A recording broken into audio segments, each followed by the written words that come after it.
respecto a las diferencias del documento público y el documento privado, bueno, hay que tener en cuenta que en España, en nuestra legislación, rige el principio de libertad de forma. O sea, los contratos se pueden, por regla general, se pueden celebrar en cualquier forma, tanto verbal como escrita, y en la escrita tanto pública como privada.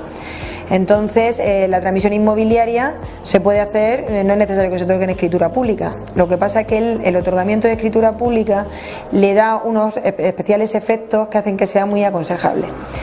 En primer lugar, hay que tener en cuenta que los contratos, aunque se hagan en documento privado, son obligatorios para las partes. Por lo tanto, cuando vayamos a firmar un documento privado, tenemos que asesorarnos muy bien para que se defiendan nuestros intereses y para que no estemos, porque todo lo que asumamos en el contrato tenemos que cumplirlo. Cuando ese contrato se lleva a una notaría para que se le vea público o directamente se pide la escritura pública,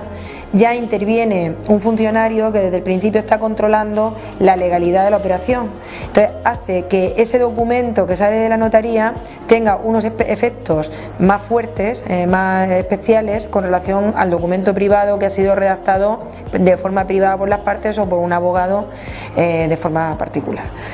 El documento público, cuando nosotros queremos hacer una escritura pública, bueno, pues acudimos a la notaría, decimos lo que queremos hacer, desde el principio pues se examina por el notario si hace falta alguna autorización especial, algún consentimiento, alguna notificación a terceros, y hace que el documento, tal y como sale de la notaría, esté revestido de unos especiales efectos sin necesidad de que aparezca convalidado ni por otra autoridad, ni una autoridad judicial ni nada.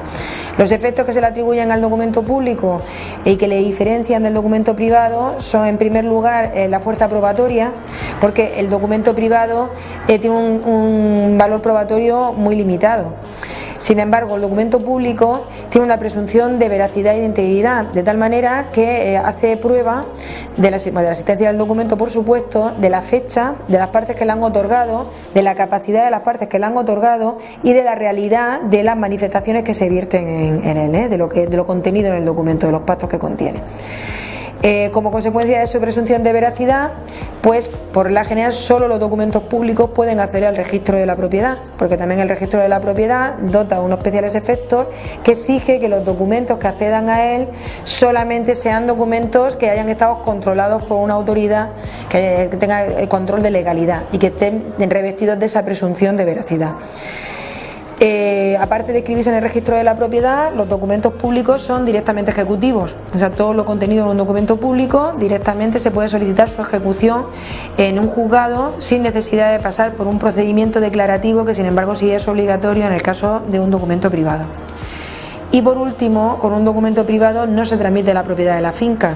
solamente se da lo que se llama el título. Sería necesario entregar también el modo, que es la posesión física de la finca, para que se produjera la transmisión de la propiedad. Sin embargo, con la escritura pública se está transmitiendo directamente la propiedad, porque el otorgamiento de escritura pública en favor del comprador produce los efectos de la entrega de la posesión, es como una entrega de posesión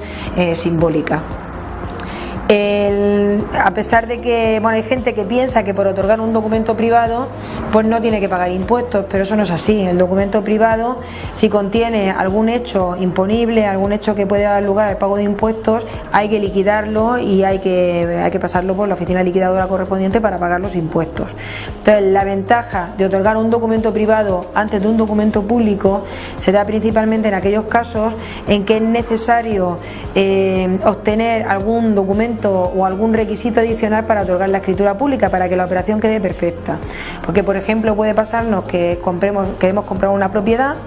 otorgamos el documento privado, conformamos todos los elementos esenciales del negocio jurídico, pero dejamos el otorgamiento de la escritura pública para el momento en que se hayan obtenido, por ejemplo, la financiación para el comprador o una autorización en el juzgado que nos hace falta para vender, porque resulta que vende un menor o un incapaz. O sea, algún requisito adicional para que la operación quede completamente perfecta. Entonces, con el documento privado conformamos totalmente los elementos del negocio,